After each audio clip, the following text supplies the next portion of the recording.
Good morning, everybody, and welcome to this edition of Roll Call. I'm your host, Joseph Giacalone. And if you are new to Roll Call is when the cops come into work that morning, they get their assignments, they find out what they're going to be doing, what cars they're going to be assigned to, and then they go. If you want a pop culture reference, then of course, Hill Street Blues and the famous, hey, be careful out there. That was Roll Call.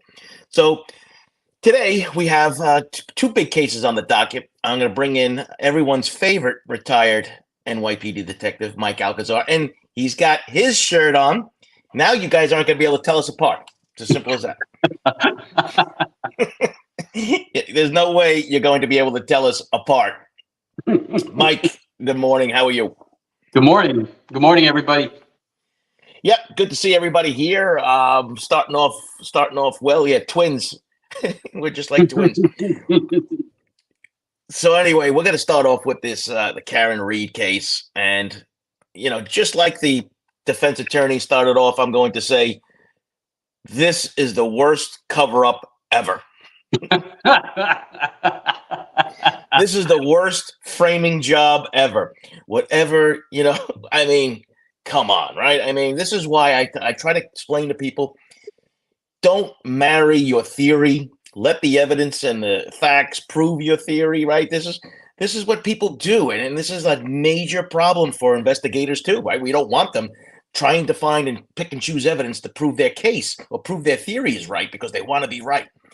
This is turning out to be the total opposite of a frame job. Like I said, there's a lot of for me, it's just lack of experience and sometimes incompetence so far. I mean, it was still early into this thing, but geez.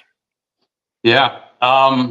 If this was a conspiracy, they got the wrong people because, no one is working together. You're right. It's breaking it down. If everyone thought this was a conspiracy, really, all these people, didn't document, some documented, some remembered, some don't remember, some people heard, some people didn't.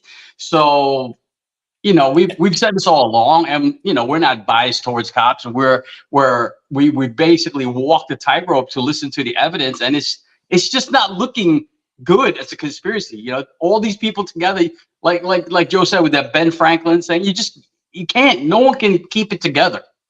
Yes, I mean, and it's a shame because it's almost as if people get I don't know, brainwashed, so to speak, right? They hear people saying the Yeah. same thing over and over again, and we've tried to warn people not to do that because it's detrimental to your own thinking. First of all, because you're getting people to tell you what to think and how to think.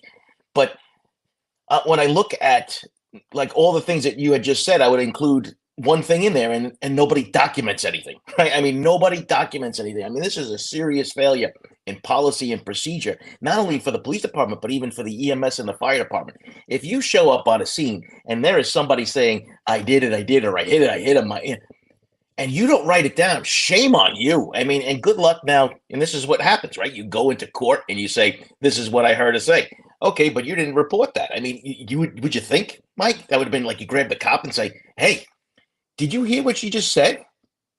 Yeah, absolutely. I kind of attribute it to the multiple agencies that responded, and again, people not taking ownership of the case. You're probably thinking, oh, somebody will write that down. State police, so the staties will do that. So, like you said, incompetence, inexperience. From what I hear, Canton is it's a pretty nice place, so not heavy in crime, and this might be the first time they respond to a homicide like this. So or not very often, I should say. Right, not very often. And listen, this is not a knock on all the cops in this case. So we haven't heard all the testimony yet, but I can tell you, just from a policy and a procedure standpoint, whoever's in charge of this department needs to take a serious look at what training is done, what the policies and procedures actually say.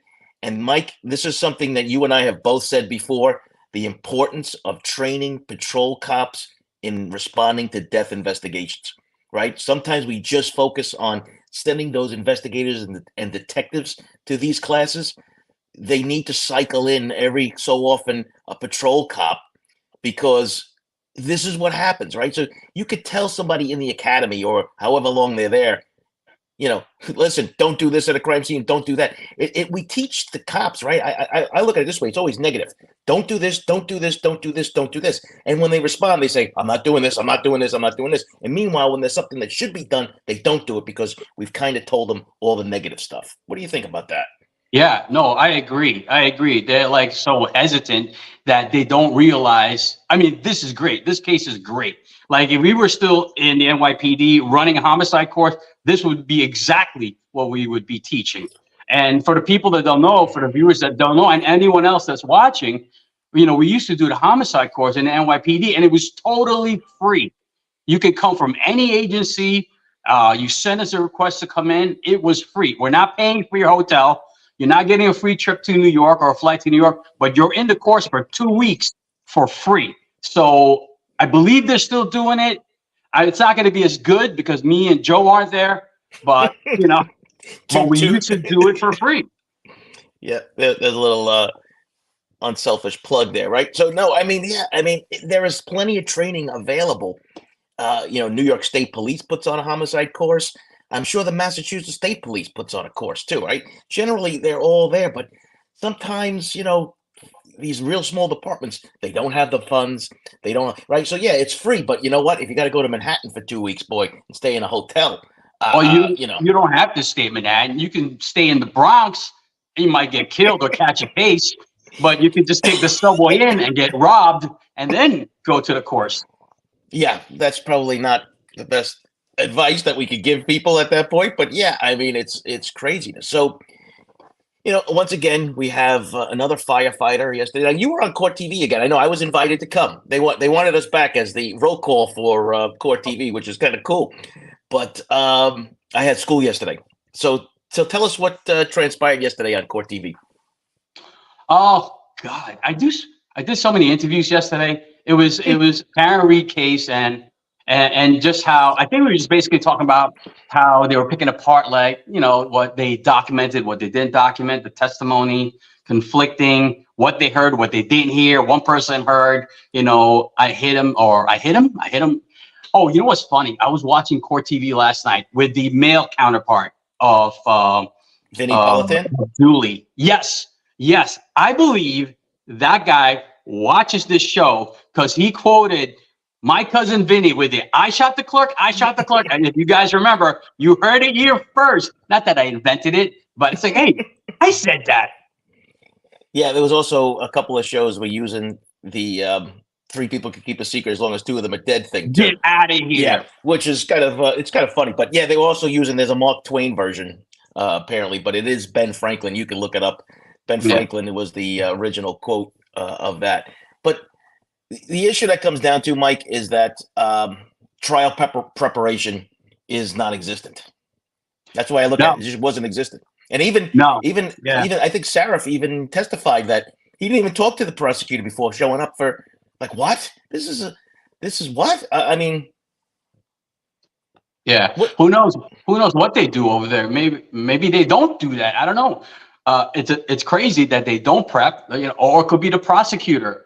Maybe because it's maybe Joe, because they're afraid it's a conspiracy that they're all in it together. Maybe the prosecutor said, I'm not going to prep them. It is what it is. I'm just going to do it live on the stand. Who knows? Who knows what's going on? Boy, and that's not doing too well so far.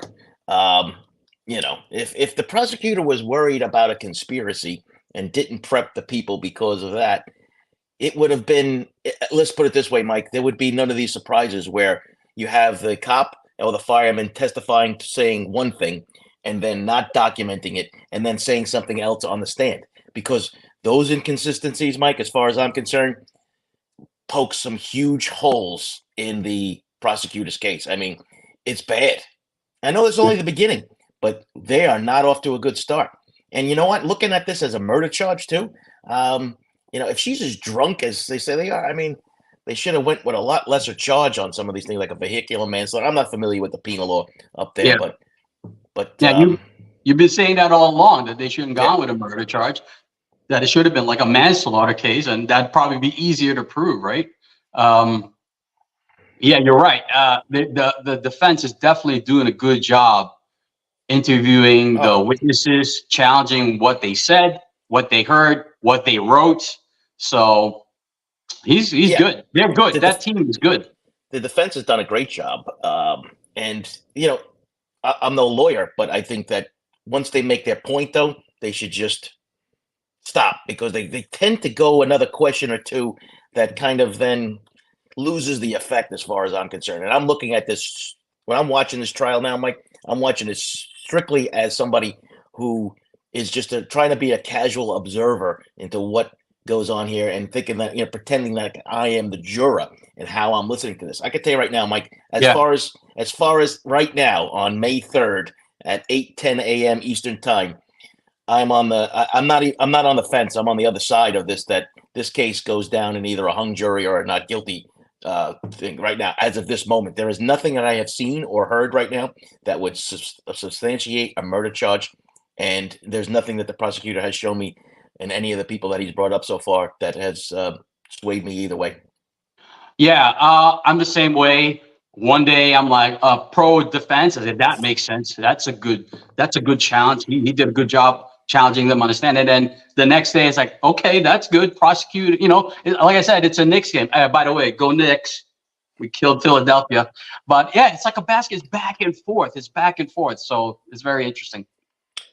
Yeah, and this is the way it's supposed to go, right? In regards to that, but I expected to be able to be like wowed by the prosecution's case, like, this is what we have, this is what we did, this is what we heard, this is what, because what she says amounts to an admission. I know a lot of people are saying she confessed, she confessed.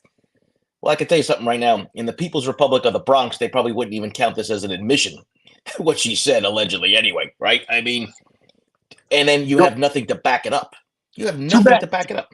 Too bad they didn't have body cams, right? They had dash cam. That's it. No body cam. Body cams would have solved all this, Yeah, and I was a big proponent of body cams for specifically reasons like this, because I tried to listen to it. I had my AirPods on. I tried to listen to it on the other computer and try to hear what was going on, because people are saying, well, even the defense part, can you hear that? Can you hear that? I can't hear anything. And I honestly, I got K9 hearing. I can hear. I can't see anything, but I got good hearing, and I couldn't make out what they were saying and doing it. I tell you, and how they handle the crime scene and people walking all over the place, not controlling people. It's just one thing after another. I think, Joe, because we come, and not, of course, I'm not bragging.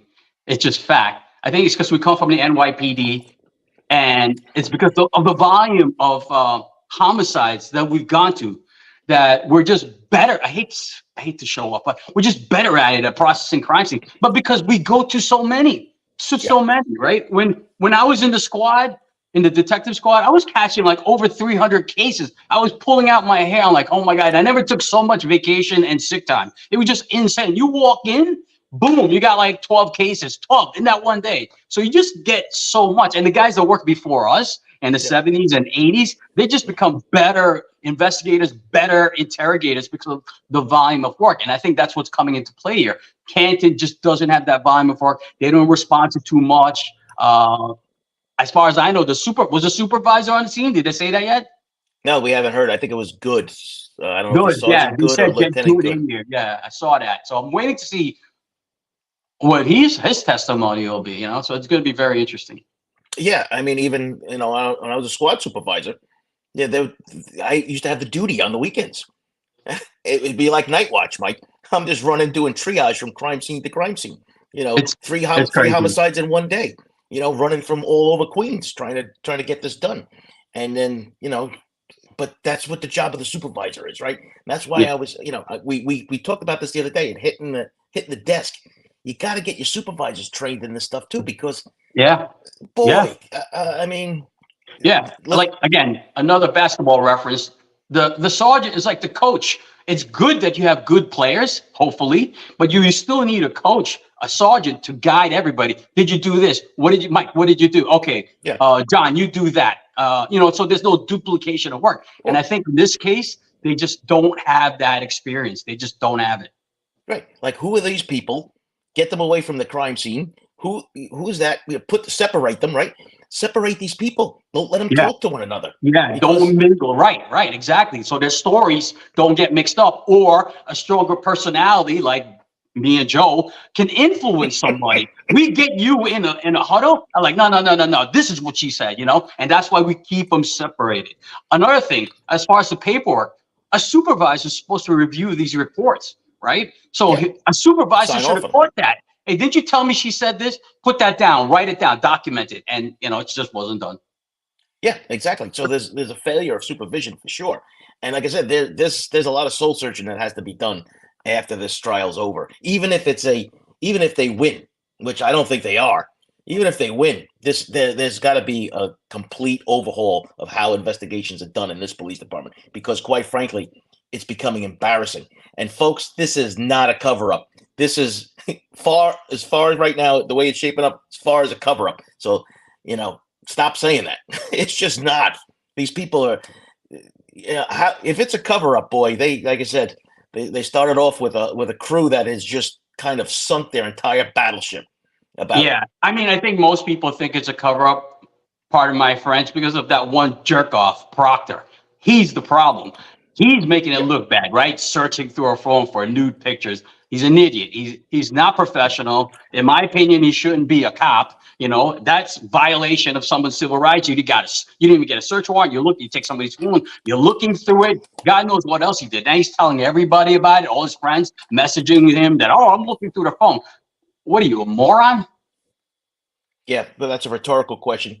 But I mean, the issue that comes down to is that I am looking forward to that cross Yeah, examination, folks. If you know nothing about this Karen Reed case and you haven't been watching it, just be prepared for the day. Look at that! Just be prepared for the day when they are going to cross-examine Trooper Proctor because it is going to be some serious fireworks. And unfortunately, Mike, this guy's in charge of that Brian Walsh homicide. Remember when I said that to I don't Julie think Grant? so. I think they're going to kick him off it. They're going to have to reassign him. He's Did you not see going to Julie? look. Did you see Julie Grant's face when I said that? She's like, "What? He's in Yeah. charge of that? Yeah, he's in Yeah, charge of that she case didn't too." know that. Yeah. Yup. I just want to show off the mug. Yeah, Folks, we're all decked out today. double logo. Double logo. If you're interested, there's a link in the show notes for the merchandise shop. I'm a terrible self promoter, but it's there. It's fun so far. So what's your take now on so they had another fireman talk yesterday, right? So and he testified. It was the same thing, right? I heard her say all these things, and he doesn't document it either. There was one fireman, EMT, that was really good with the goatee. I forget his name. Nuttall? Was that his name? He looked, I hate to say it, he kind of looked like Screech, but people remember that show. Oh, but he God. was good. I thought he was good until, again, the defense said you didn't document it, you didn't write it down, and then he challenged what he heard because, there was two conflicting stories. Like he says he's the guy that said, what happened here?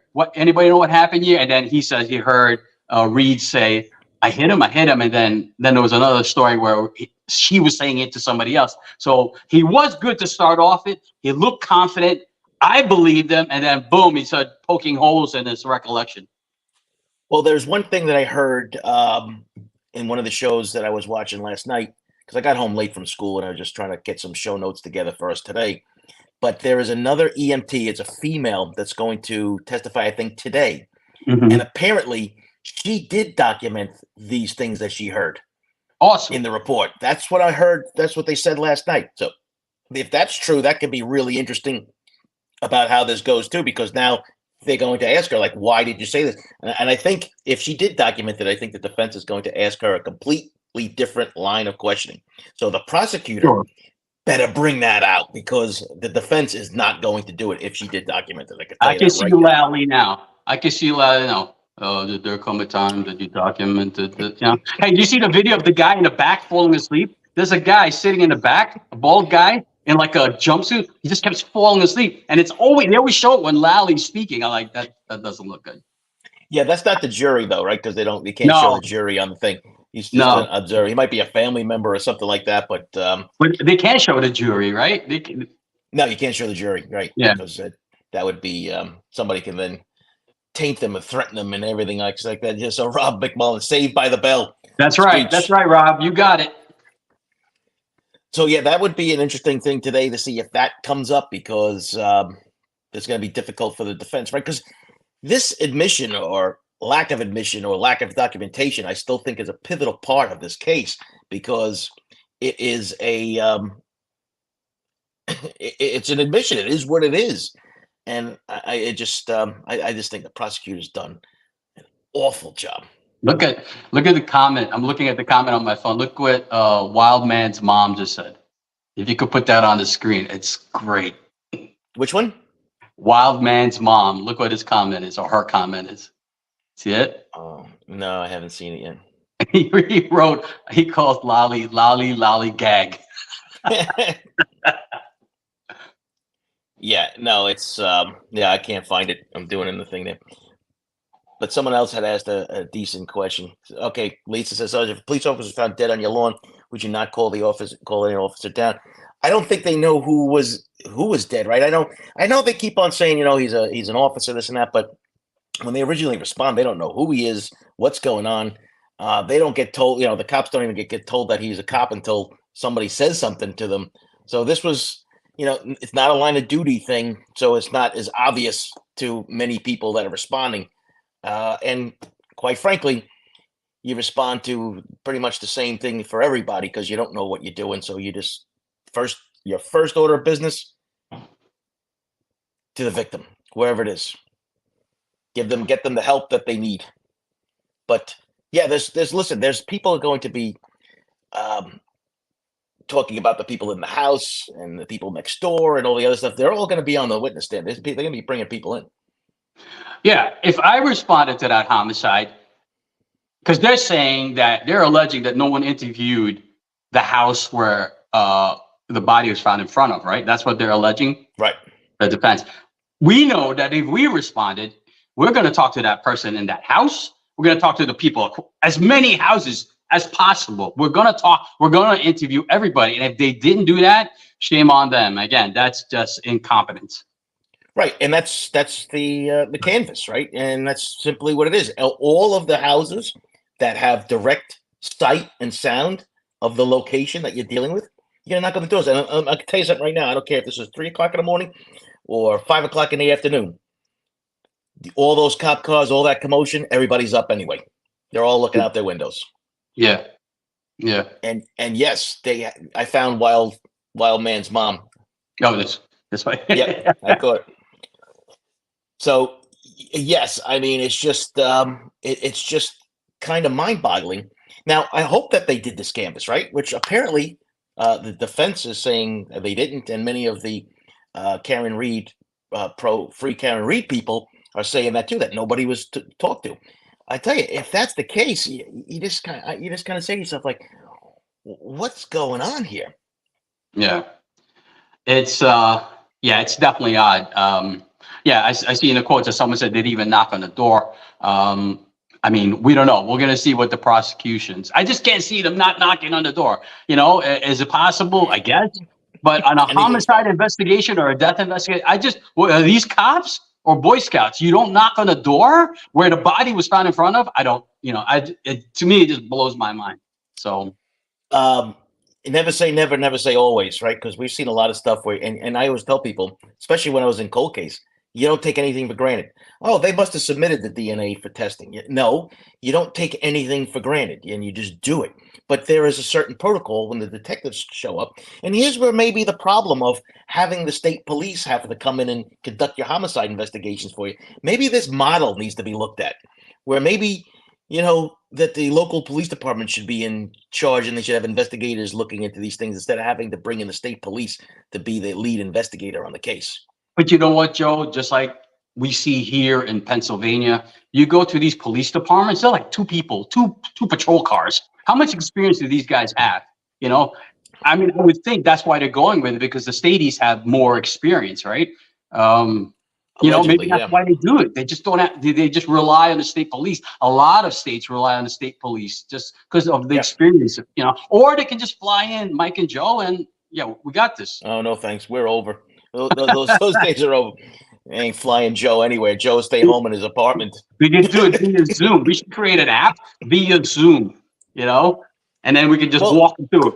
I wrote a textbook that's in 4 editions. The criminal Nobody reads. investigative function. Nobody Nobody reads it. reads. Nobody reads, Well, Joe. actually, people have read enough because we're in the 4th edition of the book. But I wrote a No, no, whole not that textbook for nobody this. reads your book. Nobody reads. My students don't read. Yeah. They want everything on their phone.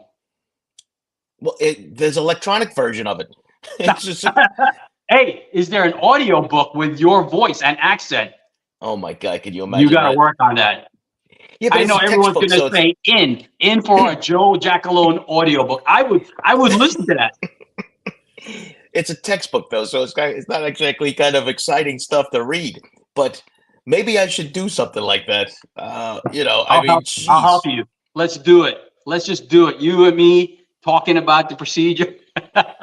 Well, and honestly, Mike, I wrote that book in 2011. It was first published by then Loose Leaf Law, but it was designed specifically for police departments that don't have a Yes. lot of experience. It was designed for students in the criminal justice field that are just entering it, rookie cops, people who just wanted to learn how to do. I cut out all the fluff. I cut out and just kind of get down to the brass tacks of it. And you know, maybe it does need to be made into an audio book. I don't know. 100%. I'll talk to 100%. the publisher, but it's just Yeah. like everything else. You know what? It It's should, like what we do in class, right? The book is like the PowerPoint, and then we insert like examples or like stories or sample crimes we investigated. I think that's a good idea. yeah, Kay says, so am I. Kay says, I'm old school. I like holding a book too. Yeah, me too. I still like reading the paperbacks and the hardcovers and everything else because You that's want just our that generation. smell, right? You open up the book, you get that brand new book smell. I'm sounding like a boomer. So Bernie Heaven says, let's talk about the Fed investigation and the deputy chief living over the street from the house. Yeah, well, this is a small neighborhood on that, Bernie, right? So everyone's kind of like, And real on top I of want to another. say that's really not unusual. Usually, a lot of cops live in the same neighborhood. Right next door to me is a cop. I find out there's a cop next door, and I talk to him. I like him. I kind of want to live around him. Joe is the reason why I'm here in Pennsylvania. He goes, "Hey, come over here," and I did. It's like, let's go. So it's not unusual to have cops in the same hood. And the other issue is that, like, unlike New York City, where things like to live in the city is like extremely expensive, and a lot of other places, it's the cost of living is much better, and the pay that they get is pretty comparable that they could live within some of these communities that they work. And like I said, and they it always strikes me funny when you drive around and you see people, the cops, they're allowed to bring their patrol cars home, and they got their patrol cars parked in their driveways and all those It's other things. I mean, it's a deterrent for sure. But yeah, so Bernie, the federal investigation into this, Mike, I think is going to be a real interesting aspect of this too, because from what I understand, or what we understand so far, only from what we're told, that the feds are looking into this Proctor guy. They're looking into all the different aspects. They dropped a 3,200-page document on this investigation, on this case. So, and they were arguing, the defense and the prosecutor were arguing. The defense is saying it's all new stuff, and it's the prosecutor saying it's not all new stuff. But you know what? So that little bit of what is new, I want to know what it is, right? I mean, this is really an important too. Cribbage Boards, welcome aboard. Thank you very much for joining. Appreciate that. Yeah, the feds are the 800-pound gorilla in the room, and how this goes out. Maybe they, listen. We know the feds play the long game, and the feds might be looking to undo, the whole conspiracy theory. That's what they're looking into. But I think the feds are kind of looking at this and saying the same thing we are, Mike. This is not a conspiracy. This is just bad police work right now. Yeah. So Fofa says, sorry, Mike, hold that thought. Go ahead. You should send a signed free copy to Sarah. I'm sure Mike and Hatley will cover the shipping charge. Yeah. I don't think Sarah reads. Yeah. Brooklyn Rose Lisk had lots of cops living in his neighborhood. The Nassau County Police Academy was around the corner from where Rex lived. So, yeah, I agree. I agree with what you said about the feds. I think they're even looking at the judge, right? I think they're looking at the prosecutor. The prosecutor. Yeah, because maybe, and that's the reason why maybe we're hearing a lot, not hearing a lot of prep going on. I don't know. There's another prosecutor, not Lolly. They're looking at, Oh, I think, the DA himself. This is not the oh, district attorney. I think Lolly is the ADA. But right. once again, we don't know. That's all pure speculation that people have put out there on the internet. So it's just so LS says, "Wore my true crime with the Sarge T-shirt last night." All right, LS, that's cool. And a member for 2 months. Yeah, no, it's the police department is going to be done over. Like I said, I'm sure Morrissey is the DA. Thank you, Bernie. Yes, Morrissey, I think, is the guy that they're looking into allegedly.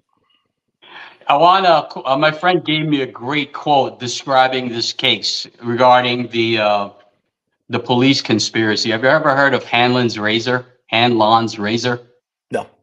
Okay, so Hanlon's. I'm going to read it. Hanlon's razor states, "Never attribute to malice that which is adequately explained by stupidity." As a goddamn, that's good. I am going to steal that. I wanted to say it like on court TV, but the opportunity just didn't present itself. Yeah, well, you know what? It still might, right? So you can bring that up in Here's another thing about court TV. You're really good at it, but I get so intimidated because it's court TV. I'm not loose like this. Like when people see us here and me here, and then they see me in court TV, it's like a 180. I look like a robot, so I just feel more comfortable with you guys. So.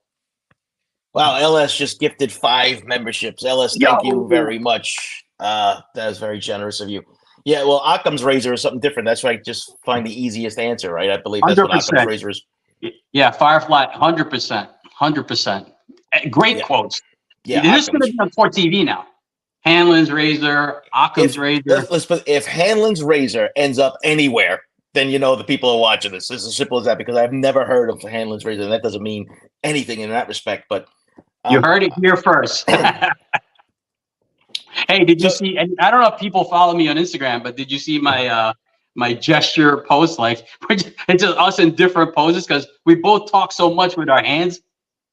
Well, that's par for the course for me. But if you're just joining us now, we're over 30 minutes into this. Nearly 200 people are in the room watching this live. We're discussing the Karen Reed case.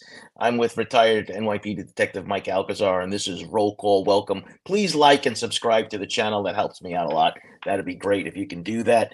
And share. Yeah, this is the idea. And listen, between the Karen Reed case, between the Bryan Kohberger case, which we're going to talk about in a little bit. Boy, the hate mail that comes through in the comments of some of those things.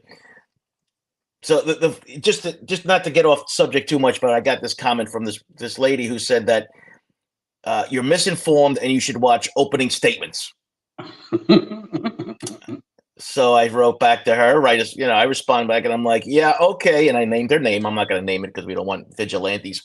And I said, apparently you don't watch opening statements because Mike and I were on this morning talking to Julia Grant about this. So, I mean, what are you talking about? We don't need some of those things. That's the one I reposted. If you guys, I'm not pitching my Instagram, but I reposted that and I put me and Joe with sunglasses on and the yada yada da song. So it's pretty funny. She's funny. Raul, in the words of Detective Dawes, let's do some police work. Yeah, let's get something done in regards to this. Let's put it this way: if I ever write a 5th edition of my book, I'm going to be discussing this case when I talk about documentation and I talk about report writing. This case is going in there. I can tell you this right now. This is going to be a couple of chapters in the new book. It's amazing about what Bernie. Thank you for the list work and the information. Thank you very much, Bernie. That is I really appreciate that. So let's get back on the camera before we switch over to Bryan Kohberger. We kind of got off a little on a tangent there. Yeah, so you mentioned earlier there's going to be a female EMT that's going to testify that she's been documented. I just want to make a comment. I just want to make a quick comment on that, and I'm sure you've had the same experience. I find that most female investigators do a better job than the guys. I don't know what it is. They're just so into it. I've worked with female detectives. My last partner was a female. So into it, more than me, more than the guys. and they're like meticulous. So I'm not shocked that the one person so far that documented it is a female investigator, female And, EMT. and let me add on one other thing too. I always found that the female investigators were better interviewers and interrogators too. Yeah, I agree. I agree. Yep, and maybe the answer to the question about why you and I feel that way is because they're in a position where it's still a male dominated thing, and they got something to prove, and they do their job exactly the way they're supposed to because they're worried about people poking at them and this and that. But I can tell you, I work with plenty of women I would definitely work with tomorrow, and I work with plenty of guys that I would want nothing to do with anymore. Accurate, very accurate. I've worked with a lot of seraphs. I hate to say that, but I have. Yep. And Irene, yeah, the New York State investigator who, and I've sung her praises too, is the one who solved or got this ball rolling for Rex and the Long Island serial killer. She's the one that identified him. Mm-hmm. And Mandy, we keep the receipts for years. Lots of them. Yeah, I know. Boy, do I know that. My wife couldn't tell you what I said to her last night, but she remembered what I did 27 years ago. It's stored in the hard drive. Yeah. Well, actually, my wife deserves a medal with me, boy. Jeez. Anyway. So final thoughts on Karen Reed before we switch over to the other contentious case that's brewing over there out in Idaho. No, I'm just looking forward to watching the rest of the case, the court case. I think everybody's watching it now. It's getting good, folks. It's getting really good. It's like a movie. This is going to be a movie. Can we just say that this will be a movie? Who's going to play Karen Reed? Put in the comments. What actress is going to play Karen Reed? It's 100% going to be a movie. And if she wins, God, she's going to make a ton of money. You know who I would have play that role? Who's the guy? Kevin Bacon's wife. What's her name? Kira Sedgwick. Yeah, right. Blonde. Oh, maybe a younger Kira Sedgwick. Yeah. Yeah, she looks like somebody to me. I just can't place it right now. I'm sure Marissa Tomei. Oh man, I saw her interview. She does sound like Marissa Tomei. She does speak like Marissa Tomei. Yeah, that'd be good. Blake Lively. Yeah, there's a couple people in there. Blake Lively, yes. Love the closer. Yeah, is that Kira Sedgwick? Yeah, I love the closer. That's the one I'm talking about. She would play, but probably the younger version. You need to find somebody because right now, so the lady from Mandy said Drea De Matteo from The Sopranos. That's a good one. That's perfect. Yes, that's a good one. She's great. All good-looking women. Can I say that? All beautiful women. Yep, like we could say that. It's nothing derogatory. I don't want to be canceled. I'm always one comment away from being canceled anyway, so don't worry about it. My wife always tells me you can always count on you to say something inappropriate at the right time. I said, isn't that supposed to be the wrong time? She's like, no, always at the right time where you should open your big mouth and say something. So, yeah, Raul says, I want some of Mike's coffee. You want to make sure it's just coffee and that you don't have anything else in that cup. It might have a shot of bourbon in it. All right, so let's go to Bryan Kohberger. Now, there's another case that makes people want to do flips. And honestly, I don't understand in both cases, Karen Reed and Bryan Kohberger, how people could be so set on guilt or innocence. Karen Reed case just started, and the Bryan Kohberger case hasn't even started. But there are people in both camps that have just dug their feet in and said he's guilty, he's innocent, she's guilty, I don't understand that, Mike. I think it's social media. I think it's the broadcasting of the court case. I have a friend's wife that said it's obviously a police conspiracy. I said, what? What makes it so obvious? I get it. She's not an investigator. She's a little bit biased. Maybe she had some negative feelings towards police. Maybe she had some negative interaction against the police, which a lot of us have. Believe me, even us. So I get it, and maybe they want some kind of revenge on the police officer that harassed them or wrote them a summons. So yeah, well, that could be, but and even you and I have gotten accused of being biased, and we're biased. Not me, just you. Just me. We cover both. They sides. love me. No one accused me yet. But I'm just trying to figure out where the bias comes in. If you say, because we were accused the other day, Mike, of being biased towards the Karen Reed case in pro prosecutor. I'm like, really? Did you? I was when I respond back to those, like, did you actually watch the video we did? Because Yeah, we destroyed the we did. cops. We destroyed the district attorney. What are you talking about? Yeah, Seraph must hate me. If he's watching this, he's like, who is this New York guy? He's just making fun of me. I'm sorry, dude, but you were terrible. Understand? You were terrible. Understand? Yeah, that needs to be addressed. All right. So Bryan Kohberger. So they had a big hearing yesterday that went on for over an hour with the judge. The Hmm. prosecutor, both the prosecutor, who I refer to as Burl Ives, and Taylor, the luxury clothes designer, got smacked around by the judge. Basically told, like, listen, you guys got to behave. This is like, you got to. He didn't say it, but he was almost. I think he was ready to say, you guys got to stop acting like children on this Mm. whole thing. And it's just interesting. Now, here's the takeaway that I got out of this. So there's two hearings coming up for discovery, May 14th and May 16th. The May 14th one, they didn't tell us what it is because it's sealed already. The 16th is going to be sealed. That's the investigative genetic genealogy. And there was even discussion at yesterday's hearing if they should seal the record that they were going to talk about there and just end it and just go off the record and have that all under control. But they decided to come and um, figure this out about what they want to do. So they were arguing against, once again, over the discovery. And the big question, and Mike, when we did the show, everyone keeps on asking, why is the state withholding back the CAST report, right? The cellular analysis something team. He said it yesterday, clear as day. The Latah County prosecutor. I don't remember his name anymore. Bill Thompson. I think it's Bill Thompson. Burl Ives said, we don't have the report yet. The FBI hasn't given us the report. When we get the report, we'll give it to you. Yeah. And here's where now the whole discovery rules for the state, how it affects the feds. Apparently, it doesn't. So, it's kind of interesting. I'd like to see them get the report, though, if they don't have the entire report, just because we could just put this to rest already. But, as part of discovery, this is becoming this right now is the key part of the defense case, this cellular analysis report, Hmm. because they're trying to prove their expert is going to prove, according to them, that he's nowhere near the scene. Mm. So, yeah, they need to get the report. Yeah, I think what people fail to realize is that the FBI is probably inundated with a lot of cases, and they have people working on it. I don't think they're doing it on purpose, but they have a lot of work. You would think because it's such a high-profile case that they might prioritize it and get it to them, but apparently that's not the case. Well, this thing is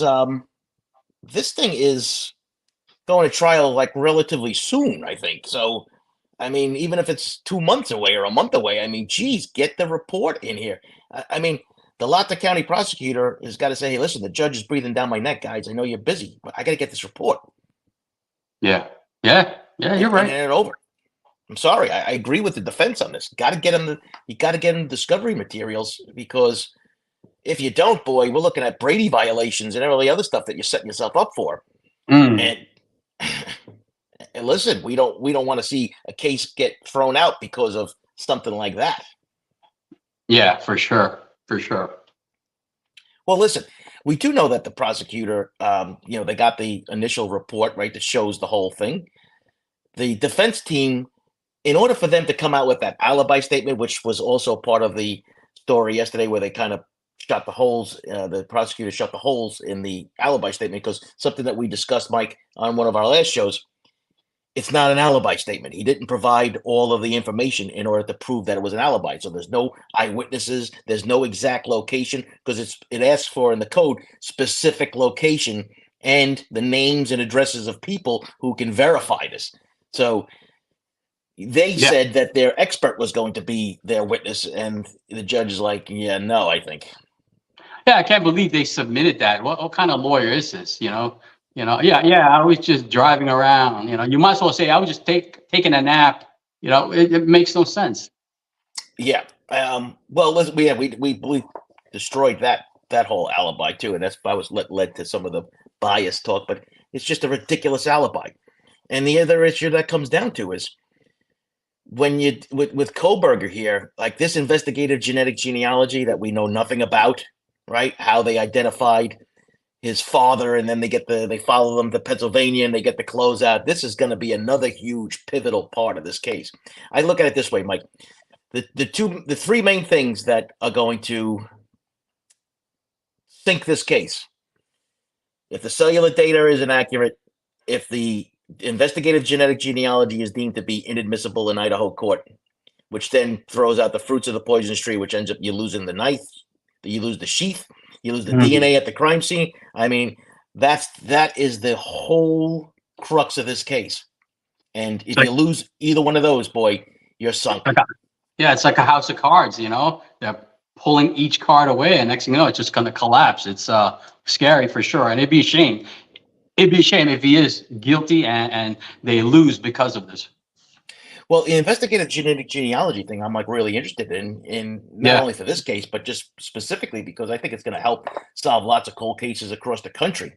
And I think, even a lot of homicides that happen, quite, in this type of day and age. But I'm seriously looking at these as a cold case investigative tool for sure. But if you run into a roadblock, you know how police departments get, Mike. They get a new toy and they break it because they overuse it or they do something they're not supposed to do, right? How did you get this DNA? Oh, I mean, this is going to be, and unfortunately, we're not going to be privy to those, that pre-trial hearing because it's already under this secrecy and the gag order and everything else.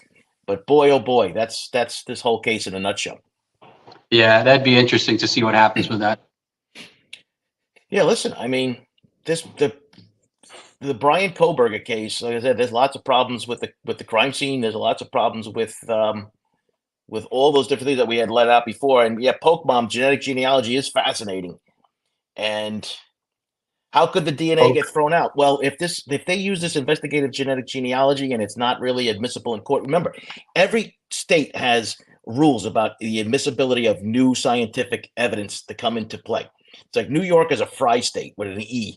And it's basically up to the consensus of the scientists, which is a much more difficult standard to get. Many states are Daubert states, which they allow the judge to make the decision. And if I recall correctly, Idaho uses the federal rules to do that, and it's kind of a mixture of both.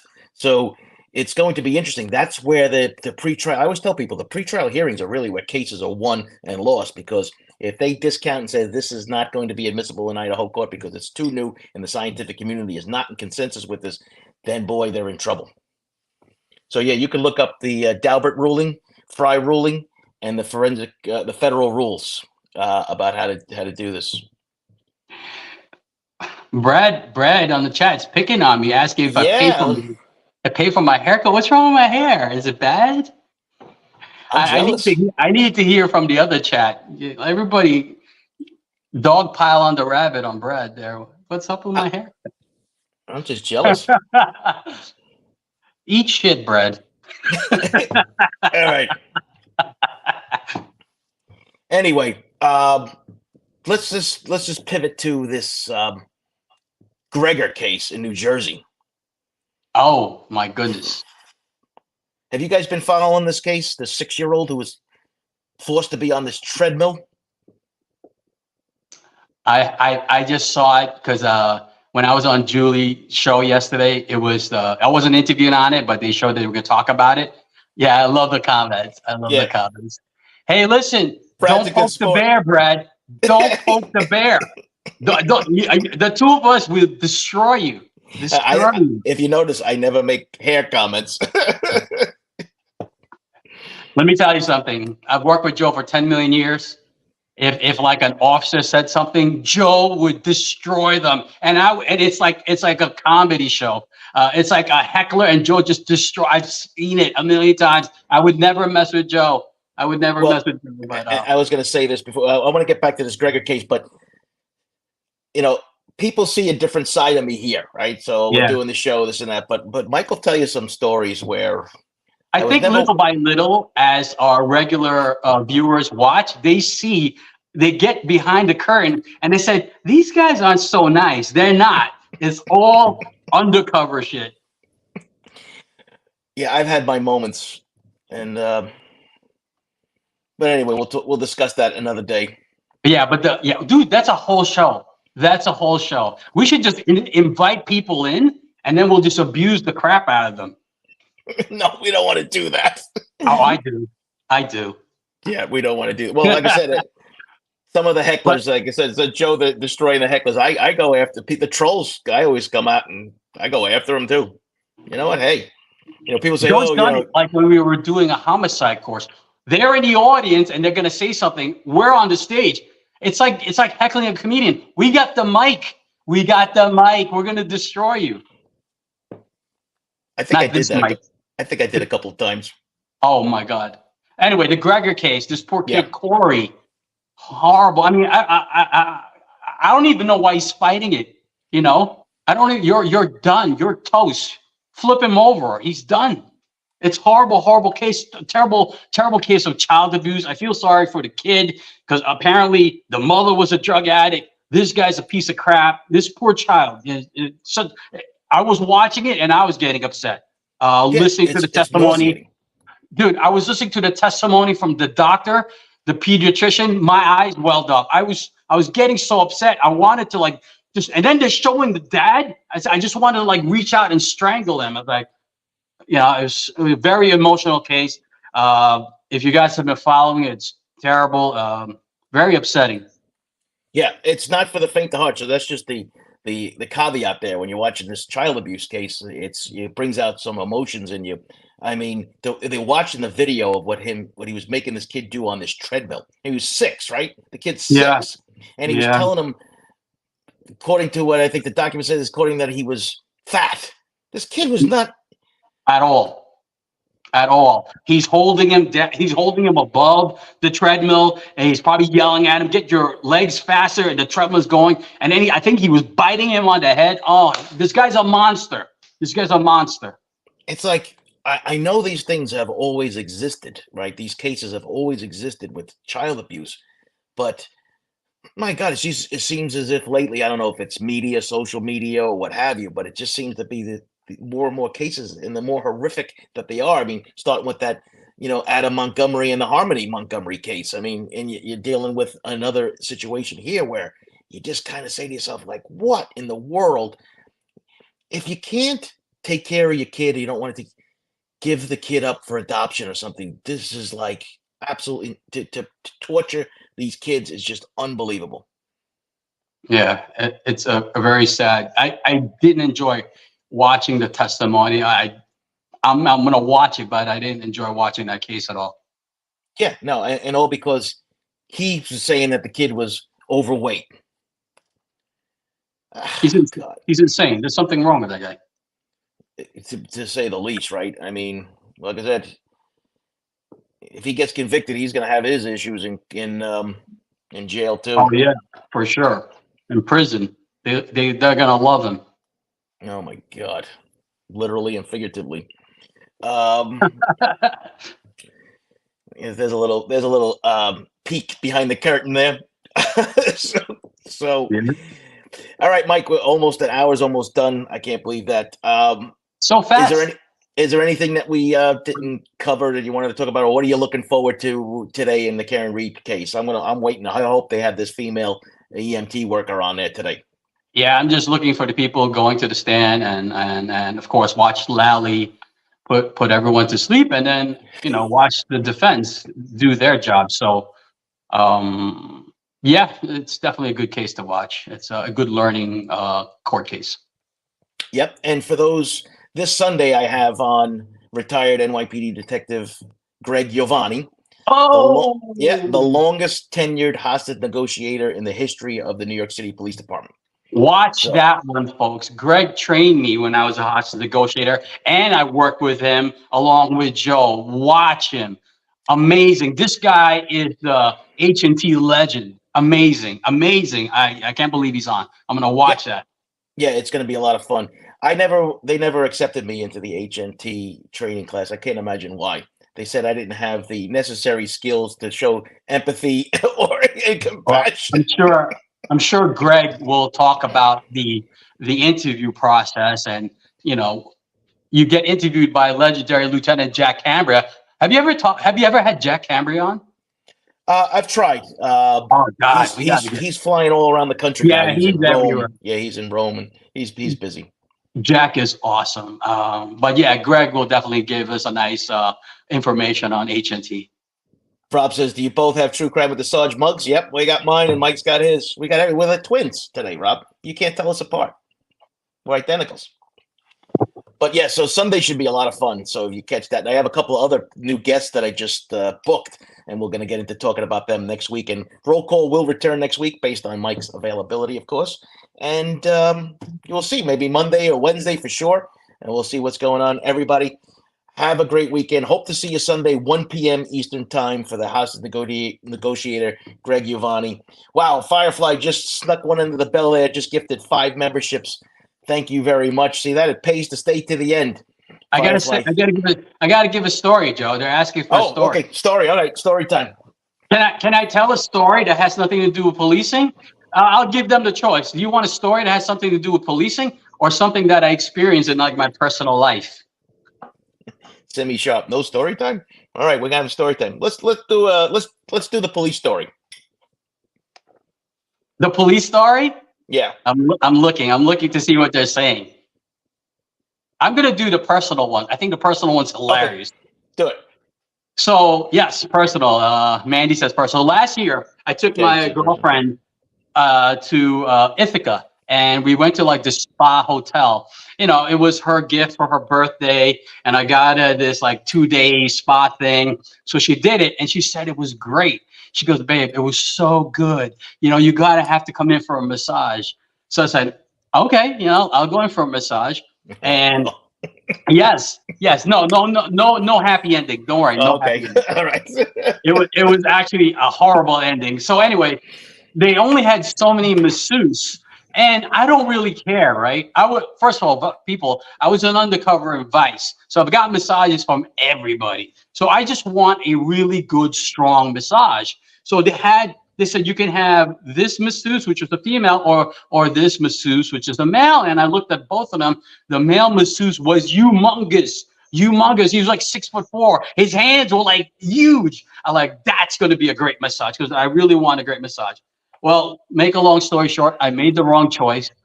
So not only was this guy was, first of all, a heavy breather, right? He's a heavy breather. Can you imagine this, ladies and gents, right? And he was abnormally hairy. So I felt like I was getting massaged by Darth Vader and Chewbacca. Now, I'm naked except for my underwear. And plus, he was weak. He's breathing heavy. He was tired. Not 20 minutes in, he's like, right? It's just, let me just tell you something. I'm not getting the George Costanza thing. Nothing moved. Everything cringed. His hairy arms were brushing up against my neck and my back. It was just terrible. And I can't believe I was basically molested, and it was not a good experience. But that's my story time for today. Yeah, we're gonna have to start limiting personal story time from here on in. It was horrible. Anyone else had a male massage? A hairy male massage? It's horrible. Late fee. A Sasquatch massage? Alpha She-Wolf said, that's perfect. A Sasquatch Bigfoot massage. It was terrible. Renee, love you guys. Renee. Thank you, Renee. You make my days great. On that note, and that image, we will close out this. So you have lots of good shows. People want to know. You got the Shaming of Jay, who's going to be doing the Karen Reed trial. You got Gisela True Crime, who's amazing. She's got shows all day long. You got to make sure you check out her and the Grizzly True Crime community. I know we have a lot of Grizzlies in the room, but those are some of those shows that you need to catch on there. I haven't recovered, Rob. I haven't recovered. I haven't had a massage since. Mandy, I wanted to cry. I did want to cry. I wanted to cry and get out of there. And then my girlfriend says, I wasn't. I go, oh my God. I think I should go to the hospital. I need like a rape kit done on me. Marcy, the rug doctor. Oh, All oh, yeah. right. All right. Listen, we are descending down this slippery slope here. We're going to be calling it a day. Listen, guys, we'll see you next week. Roll call will return. Mike will be there. I'll have to have a talk with him offline. You guys hang in there. Oh, for the new members, I just dropped another Where's the Crime Scene yesterday. It's much harder. I'm trying to make it as hard as possible now because there was some cheating going on. But we're just trying to do it to work it out. So watch the video with Where's the Crime Scene, ask me questions, and I'll try to answer them to try to see if we can get down to the nitty gritty. And keep on doing those quizzes, folks. Lots of them up there. All right, guys. Have a great day. Mike, you hang out 1 second. Bye, everybody. Enjoy the weekend, folks.